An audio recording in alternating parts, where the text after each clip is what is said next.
Esse vídeo aqui foi gravado 6 dias antes do Bebiano falecer. A gente tinha ensaiado e tinha feito um dia de gravação, que a gente estava se mudando da minha casa, que é essa aí, e a gente chegou a convocar um grande diretor chamado Bruno Barreto. Ele fez a gravação e estava ensaiando talvez promover isso e vender, enfim, criar literalmente um documentário para poder literalmente contar a verdade que aconteceu dentro da minha casa. E muitas pessoas tentam diminuir dizendo que não, ele foi eleito na esteira, enfim, só das redes sociais, mas ninguém sabe o que foi 55 pessoas trabalhando até 4 horas da manhã numa academia, quando você saiu de 7 segundos para 30 minutos, né? Então, e esse cara, meu irmão, esse cara comeu pedra, eu vi ele padecendo, meu irmão. Esse cara me deixou as lições humanas perenes, para sempre. Então, qualquer assim, frustração e decepção que eu tenho hoje em dia é 100% em função do que foi feito com ele. Eu vi o calvário que ele teve que enfrentar. E esse momento, ele, por acaso, de todos nós, era eu, ele e meu pai, acho que ele foi o único que gravou um depoimento individual naquele dia. E assim foi feito e acabou que foi muito... ficou para a posteridade, né? Tanto que 6 dias depois ele veio a óbito. Mas nesse momento aqui, acho que revela um pouco dessa dúvida que fica. Será que o Bolsonaro de fato é o La Família é primeiritar, que tem que prevalecer a família? Ou ele seria o cara que teria grandeza e cortaria na própria carne? Uhum. Então acho que esse depoimento é um pouco longo, mas acho que é bem revelador. Eu acho que em primeira mão aqui no Flow, estou mostrando aqui. Eu quero ver também, estou curioso. Como a gente contou agora há pouco, aqui nessa sala foram feitas as principais filmagens para a campanha, né? Isso foi feito, na verdade, na pré-campanha, foi feito num diamante gigantesco aqui, uma equipe gigantesca do Franklin. Quem fez a direção foi o Roberto Medina e o presidente, então, candidato, capitão, se sentava nessa cadeira aqui. E aqui foi feito um material grosso que depois foi usado na campanha, nessa sala aqui. Eu queria mostrar para vocês uma saleta de televisão que tem ali, aqui na casa do Paulo, onde nós tivemos conversas assim muito interessantes, as conversas mais profundas, volta e meia. Tínhamos um papo mais reservado por conta dos acontecimentos que ia se desenrolando, né, durante a campanha. Então, toda vez que a gente precisava bater um papo privado, era aqui. Eu entrava aqui com o Jair, fechava essa porta aqui, trancava e nós ficávamos à vontade aqui, né? E nós tivemos, eu me lembro de uma conversa que nós tivemos aqui, pouco antes da conclusão do segundo turno. Foi marcado um encontro nosso aqui de manhã e eu me atrasei, eu cheguei um pouco tarde e o Jair já estava aqui. E aí eu desci, encontrei o Paulo falou, olha, ele quer falar com você reservadamente, está lá na sala de televisão. Eu vim para cá, o ar-condicionado estava ligado, televisão ligada aqui, ele assistindo alguma coisa, um videotape de futebol. Essa porta eu fechei, tranquei, eu me lembro que ele estava sentado aqui, eu puxei essa banqueta e eu me sentei aqui, de frente para ele sentado ali. Eu também queria conversar, eu já vinha pensando em ter uma conversa com ele. Eu me sentei aqui nesse puff e assim, muito próximos, né? Ele sentado aqui nessa poltrona, eu me lembro que eu me debrucei aqui e a conversa começou e ele virou para mim e falou assim, Gustavo, você está isso aqui para se tornar o próximo ministro da Justiça. Só que você precisa alongar o seu pavio, você tem um pavio muito curto. E no mundo político você tem que ter muita tolerância, você não pode pisar no calo de um deputado federal, de um senador, porque um movimento errado desse pode abrir uma crise com um final imprevisível para o governo. Né? Então, eu confio em você, me fez muitos elogios e disse que eu estava assim para ser o próximo ministro da Justiça. E já havia um zum nesse sentido, eu nunca tinha pedido nada para ele. Na verdade, essa ideia nasceu Eu não sei se foi da cabeça do deputado Julian Lemos, quem foi. Havia um zum, mas nunca tínhamos tido uma conversa assim de forma direta. E nesse dia eu falei para ele que eu não sabia se eu estava preparado para a função, não sabia se era isso que eu queria, não sabia se seria essa a melhor contribuição que eu poderia dar para o meu país e para o governo dele.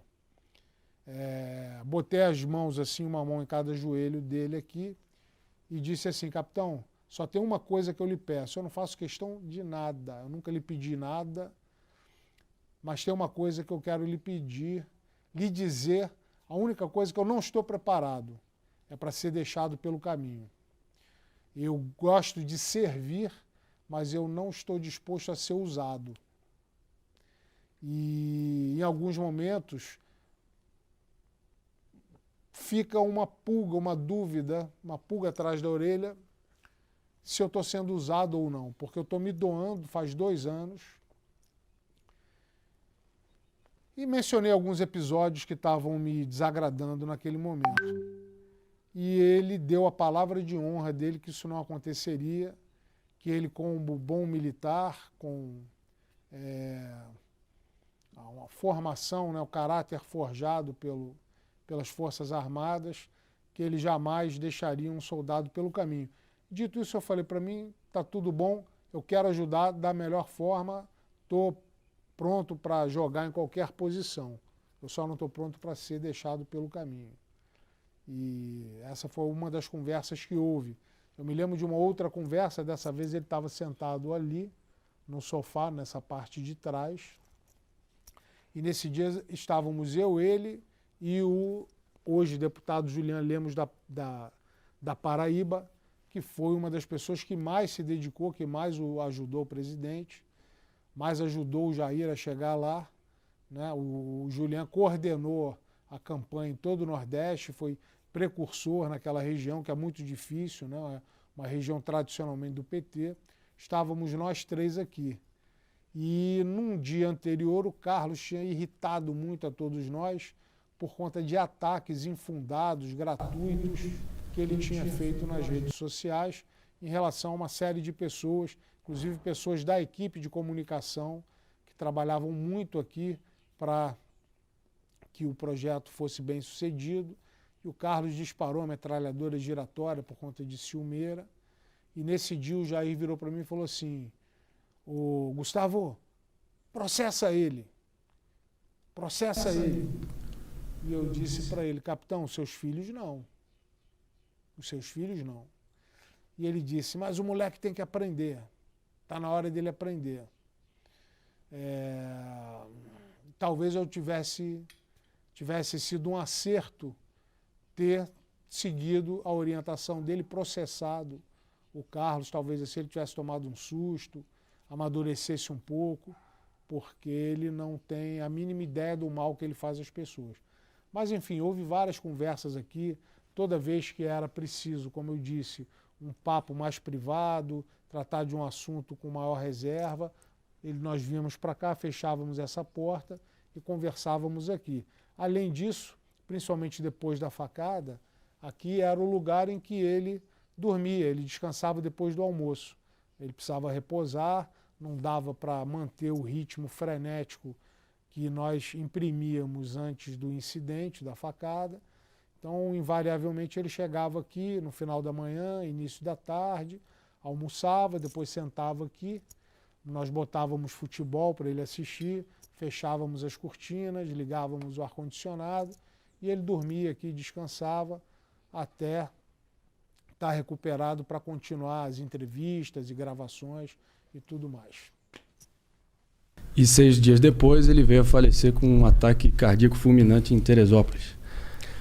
E essa parada aí? O que vocês pensam sobre isso? Bom, eu acho que normal, coisa da vida?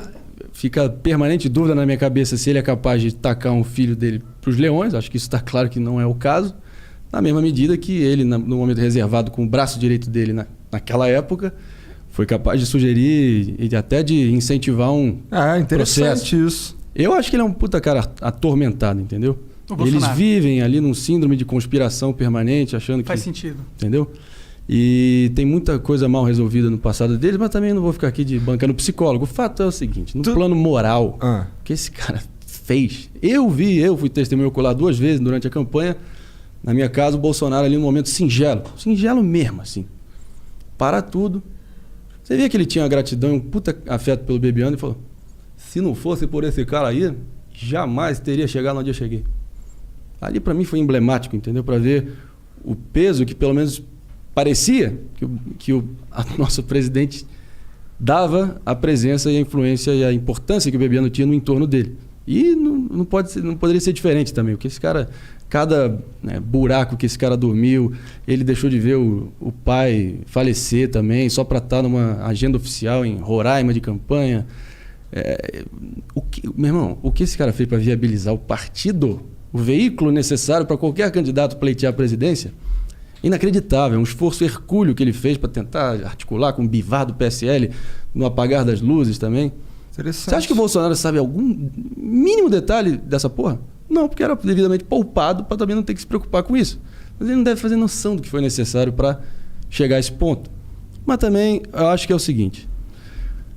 Eu apresentei ali, antes ali o candidato que encantou 57 milhões de brasileiros, estava prometendo a moralização da política, a nova política, lei e ordem e liberalismo na economia. E se você ver friamente, qualquer um que tiver com os seus sensos em dia vai ver que é um estelionato assim, em proporções monumentais o que ele fez. Com certeza. É outra pessoa completamente. Eu vou dizer, dê poder à pessoa e verás quem és.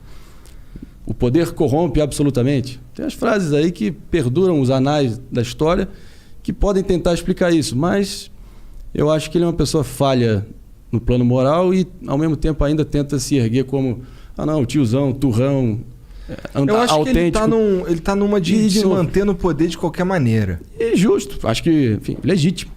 Mas o que foi necessário para ele tentar viabilizar essa situação é que, qualquer um que votou nele, porque é o seguinte, 57 milhões de credores do Bolsonaro, tá? Óbvio que ele ainda retém uma parcela significativa desse montante, mas, pelo amor de Deus, tem uma parcela bem considerável que talvez só num cenário, de novo, do binarismo, da dicotomia PT-Bolsonaro, que está ensaiado no momento, Mas, enfim... Nossa, se for Bolsonaro e Haddad de novo, eu vou Mas o que eu tenho ressaltado puto. aqui é o seguinte, do meu lado, acho que o que deixou a maior frustração foi ver o que esse cara padeceu até ele chegar onde ele chegou. Meu irmão, foi desumano. Tu acha que o Bolsonaro deixou ele pelo caminho? Quê?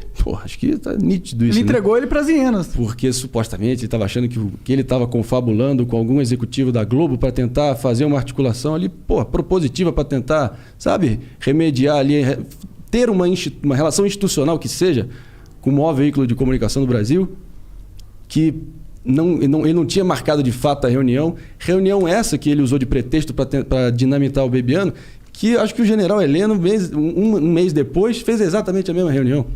E ele foi achincalhado, jogado para as traças.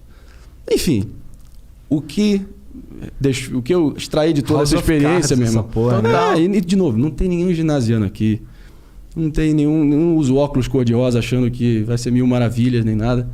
A gente sabe que a política é esporte de contato, mas ao mesmo tempo tem valores humanos básicos, elementares, essenciais, de decência, de mínima gratidão, que ele feriu num grau, meu irmão, que eu nunca vi e espero nunca mais ver na minha vida. Puta, isso é muito louco ouvir de você, que é o cara que cedeu a casa pro cara fazer... Meu irmão, gastamos 700 quilos de filé mignon.